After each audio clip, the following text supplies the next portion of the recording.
Meanwhile, new information shows the FBI used a controversial dossier of alleged contacts between President Trump and Russian agents as evidence for a secret surveillance warrant. The FBI used a dossier of allegations of Russian ties to Donald Trump's campaign as part of the justification to get approval to secretly monitor Trump associate. So let's talk about this dossier. When we first heard about it, there was some discussion as to whether or not the content was even valid. Certainly salacious, very interesting stuff, but truthful, we didn't know. The FBI Director James Comey has cited the dossier in some of his briefings to members of Congress in recent weeks as one of the sources of information that the Bureau used to bolster its investigation. So I asked a friend of mine to share the content of the memo with a reporter. In a remarkable admission, Comey revealed he did it to impact the investigation he was no longer in charge of. I asked him to because I thought that might prompt the appointment of a special counsel.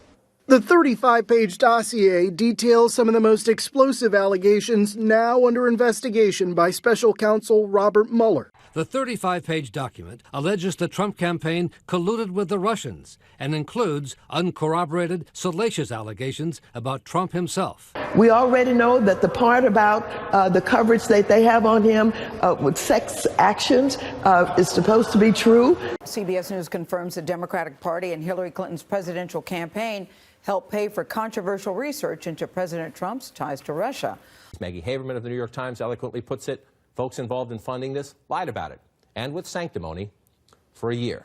Clinton campaign and Democratic National Committee hired the firm Fusion GPS for opposition research in 2016, which concluded before the election. Christopher Steele, a former British spy, producing an explosive document, including some salacious but unverified information about Donald Trump and his potential ties to Russia. This Steele dossier, you were the chief campaign strategist. When did you know that the campaign was helping to pay for part of it? First of all, I only learned that when it came out in the paper. I didn't know that we were paying the contractor that created that document. I didn't. I regret I didn't know about Christopher Steele's hiring pre-election. If I had, I would have volunteered to go to Europe to try to help him. How could you not know that the Clinton team was paying for it? And didn't someone in the Clinton campaign know this? How could both the chair of the DNC and the Clinton campaign not know about these payments?